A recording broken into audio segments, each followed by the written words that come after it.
Hej YouTube, den der stiller her, og i dag der skal vi simpelthen spille noget World of Battleship, som ikke det hedder.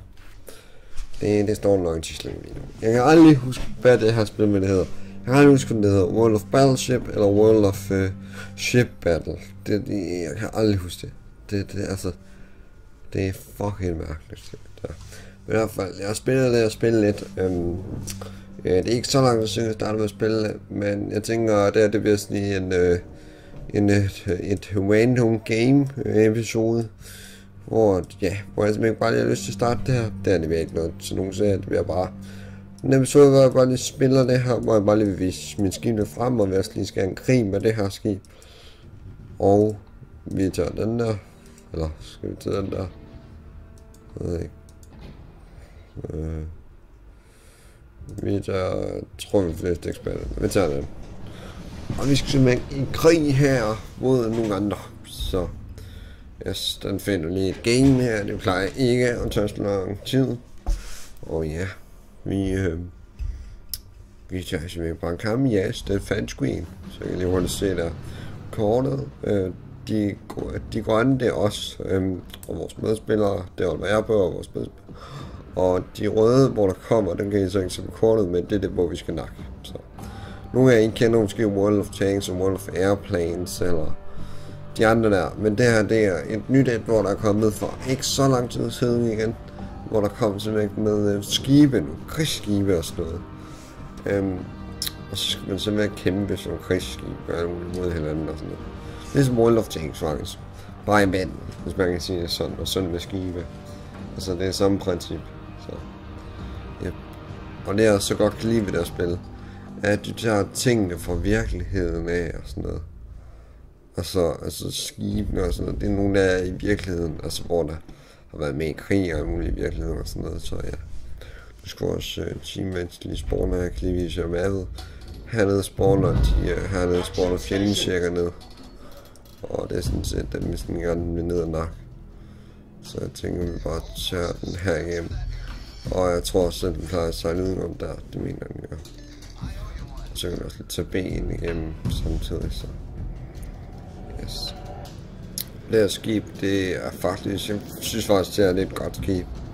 Altså det er nogle af de bedste skibe, der er langt fra. Men jeg synes, det er et godt skib. Jeg tror lige hurtigt, jeg går ind i settings. Går lige en lyd her. Lave. Ja, det vil jeg gerne. Sådan der. Skru det sådan dernede for halvt for dem alle. Og en musik.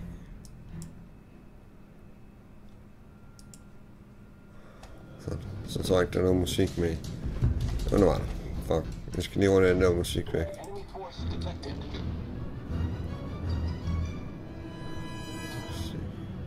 SFX.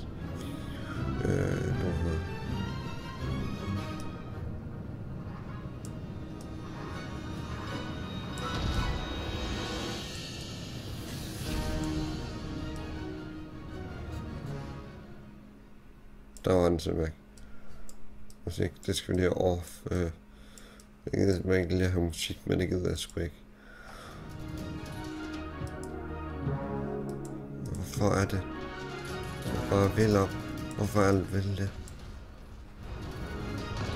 Fucking lad nu være. Helt seriøst. Den er pisse mig virkelig af. Ja. Og så skal man bare spille noget musik på. Hvis det ikke gider og ikke, så må det simpelthen godt være sådan. Så ja. Nå, men nok om det. Prøv at hvert fald ikke musikken var for høj. Ja. Og jeg har ændret lidt på mit setup og noget her, som I måske ikke se, eller I kan nok ikke se det, men jeg har fået mikrofonen højere op, så den burde gerne være lidt højere og noget, så ja. Håber jeg da i hvert fald, at den er nævnt. Der var skib. Hvor er det? Nej, det gør jeg så ikke. Så jo, nu er den der igen, sgu. Nej, det var ikke det, jo.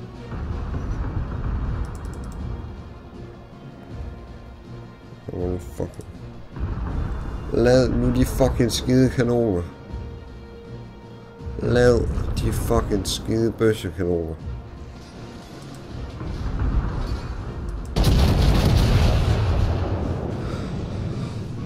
Ram. Nej, ja, jeg ramte sgu. Og jeg dræbte den der. Fuck mig også. Jeg tror lige, vi skal hjælpe vores teammates herovre. I stedet for sådan der her igennem. Skal vi ramme det der, kan jeg? Nej, det tror jeg sgu ikke. Jeg tør lige den her. Den ved jeg, den skader noget mere.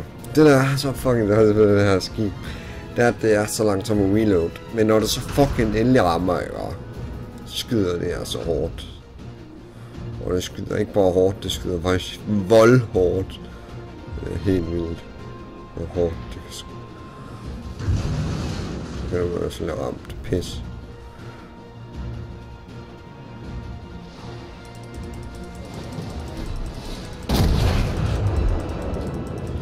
Ram.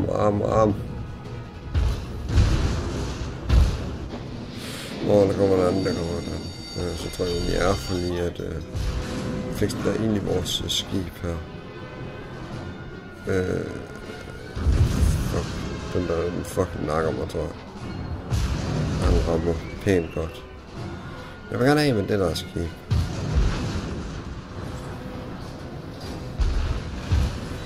For helvede, mand.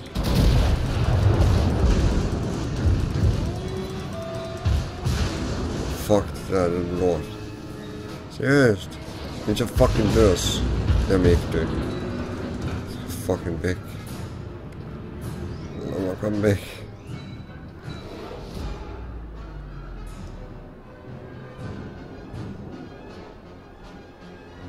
Reload, for helvede. Reload! For helvede, kom nu ind, 2 sekunder. Rammer måske. Jeg rammer ikke en skid. Fuck. Just.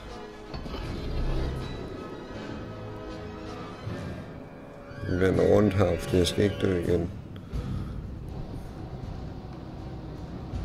Nu der kan jeg se sådan ved at reparere mit skib lige nu. Det er sådan noget jeg har, hvor der kan gøre det. Ja.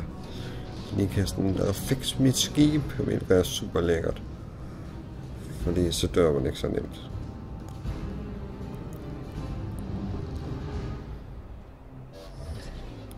Okay, for helvede, kom nu. Drej ind i fucking. Over de der torpedoer. Og de der. Ja, fuck, man, så rammer den. Lad nu fucker her. Jeg gider ikke at dø allerede, mand. Jeg dør så tit med det her skib. Det er så træls, mand. Jeg vil gerne undgå at dø, mand. Det er så træls at dø.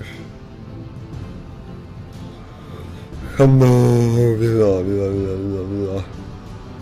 Men det sejler også bare ekstremt langsomt, det her skib. Man kan gerne dreje de der kanoner lidt hurtigere.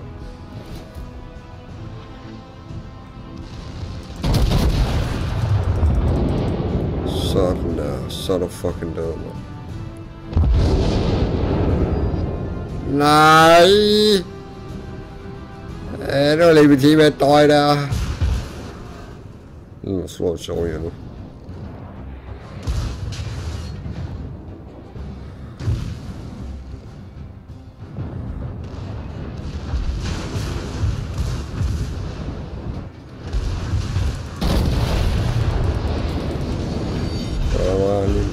Tak. Det overlever jeg ikke der. Det overlever jeg fandme ikke. Kamikaze! Ja, virkelig så godt.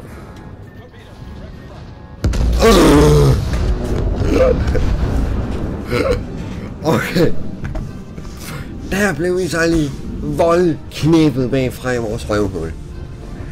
Det var lidt træls, når man bliver knæppet i røvhullet. Plus det gør også ondt, hvis der ikke er glidecreme, så det kan også gøre lidt ondt, så det sådan, det strammer lidt. Det strammer sgu lidt, altså. Det strammer lidt bag.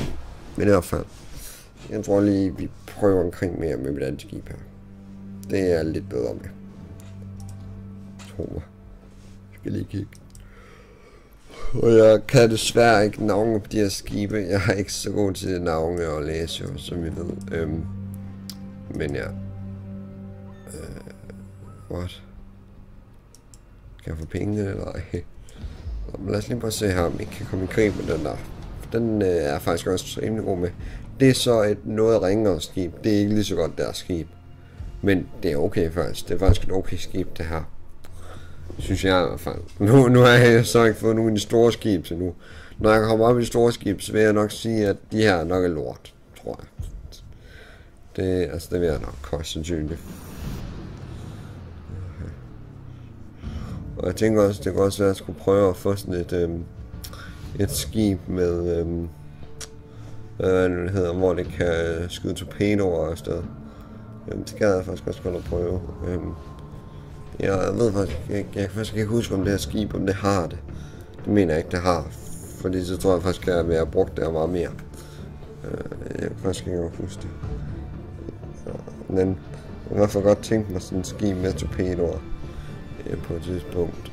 Så det var i hvert fald super awesome at få sådan et dejligt skib. Vi er allerede i gang. Jeg kan lige prøve at se op her. Jeg tror også lige, jeg skal have drejet mit kamera lidt nedad.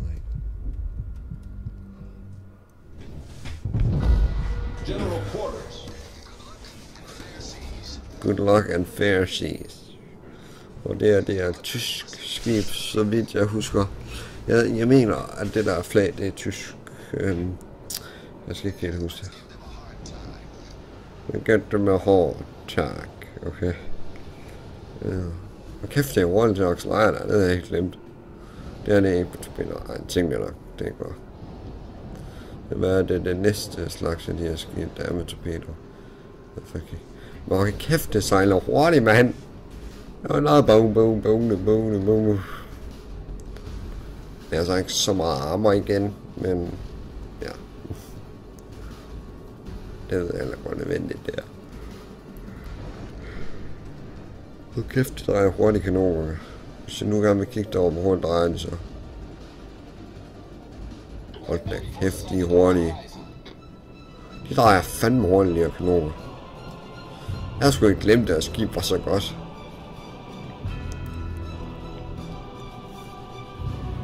Det er godt nok helt vildt, synes jeg. Der kommer sgu allerede nogen herovre, nogle af de der... Så har vi prøvet at se om det. Hvor hårdt skød den lige der? Nå, ikke hårdt, hurtigt, men jeg nok glemmer. Ja, det lader mig ikke.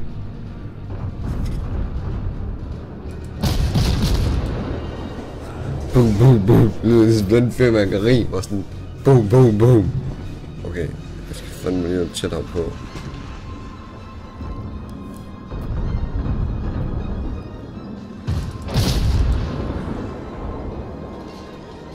Ja, nu er jeg ramme.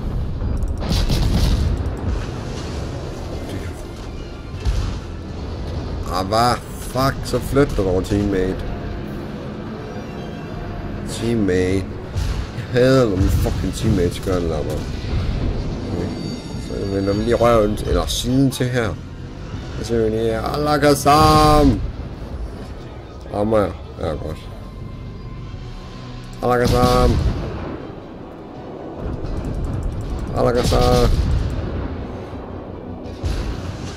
Det der. Og det vender siden til her, og så kan vi lige vende rundt her.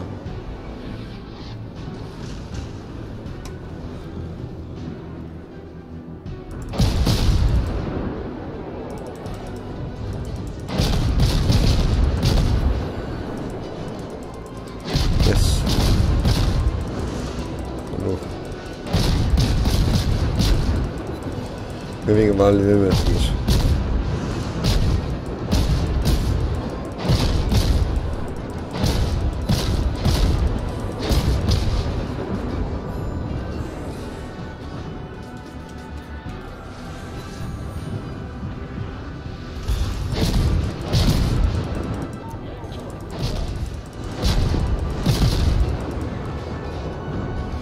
Kommer vi?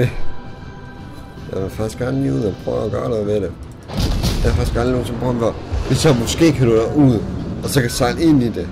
Det gør jeg sygt godt at prøve godt. Det gør jeg fandme godt at prøve.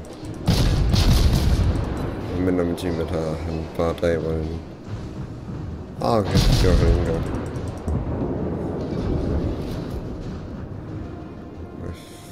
Okay, vi tager lige og skipper. Okay, vi sejler om nu. Okay, kom ud. Det gør jeg så ikke engang. Okay, der skal jeg fandme tættere på for at ramme den der. Så hvor langt man kan ramme fra, mand. Okay, kan jeg egentlig ramme på dem der imens? Er det dumt eller klogt? Det ved jeg ikke. Vi lader være med at skyde efter dem. Nu er jeg snart herovre, så. Vi har mistet pænt meget liv, faktisk. Vi klarer det, håber jeg. Ikke ramme. Ikke ramme. Den der tror jeg, min teammate han tager. Min teammate han nakker den ikke. Fuck min teammate. Fuck. Allah, baby. Der går vi efter den der. Den kan jeg strække sådan lige, tror jeg. Det tror jeg sgu den er for roligt til.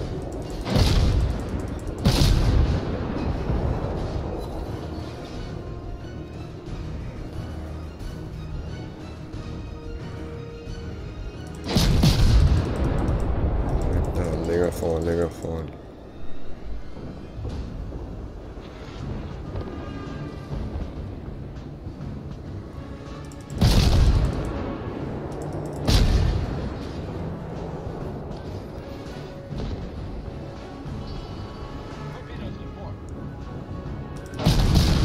Hvor fanden kommer vi ned til Pino? Det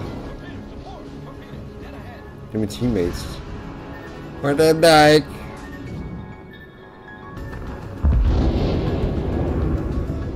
Fucking lord, jeg tror lige vi er deroppe nu her.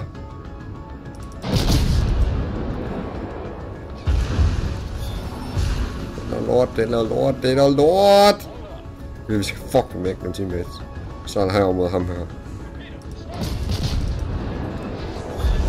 Det er lort. Fucking reparere. Jeg skal fucking dø nu. Jeg skal fucking dø. Jeg skal fucking dø. Jeg skal dø. Holy fuck, man. Det er den mest intense kamp, jeg nogensinde har spillet. Seriøst. Holy fuck. Jeg har aldrig nogensinde prøvet sådan en intens kamp her. Seriøst, jeg ved ikke om jeg dør. Jeg ved ikke hvad der sker. Jeg ved bare at det fucker tæt på at jeg dør lige om lidt.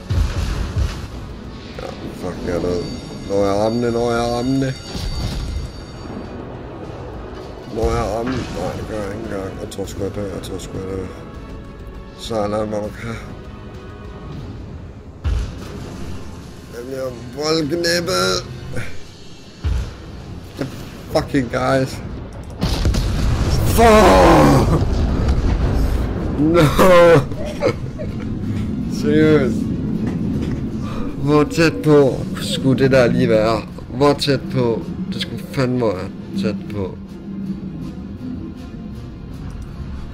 Holy shit. Og mine teammates, de kommer sådan først nu. Oh my god. Ja, det er fandme nogle gode teammates. Jeg var sådan, ja, vi kommer først til på det. Nu må jeg holde nogle kæft, mand. Det var fandme intens. Jeg skal lige se det her.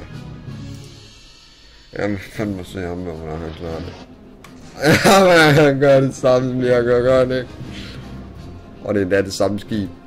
Okay, det er en tro kopi af mig. Hvis jeg havde haft torpedoer, så kunne jeg faktisk godt have gjort det, tror jeg. Hvis jeg havde haft nogle torpedoer. Men igen, det har jeg ikke. Men så prøver jeg her. Okay, det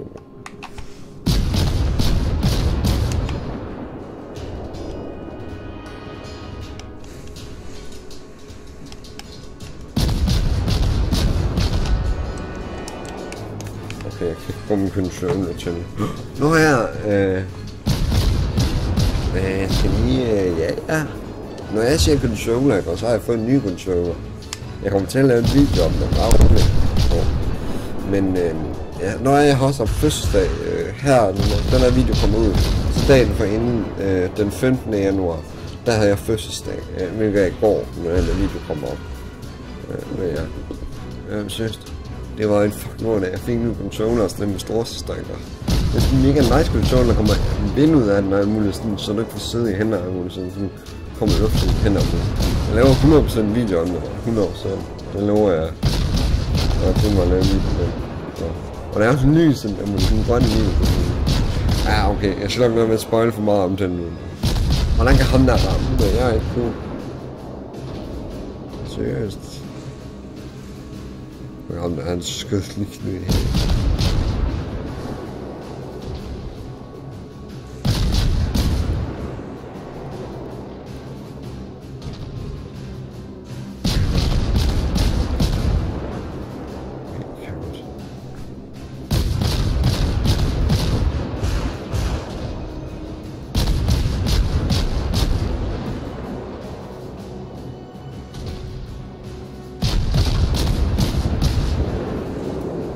Okay.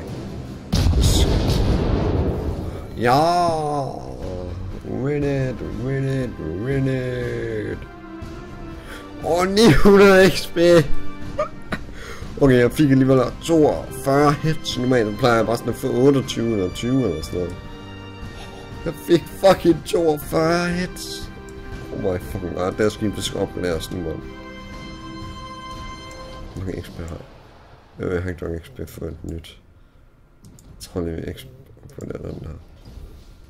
Og så opgraderer vi fandme også lige den der med.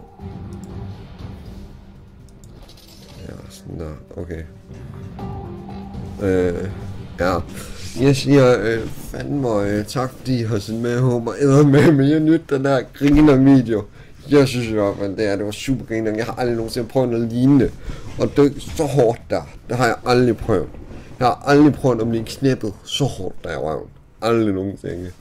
Det var fucking sjovt, at det faktisk lykkedes for mig at nakke den med. Men ja, i hvert fald, tak fordi I så med. Husk altid at velkommen til at smide en kommentar og like og subscribe. Det er I også bare velkommen til. Og ellers så ses bare i næste video på YouTube. Så tak fordi I har set med. Hej hej.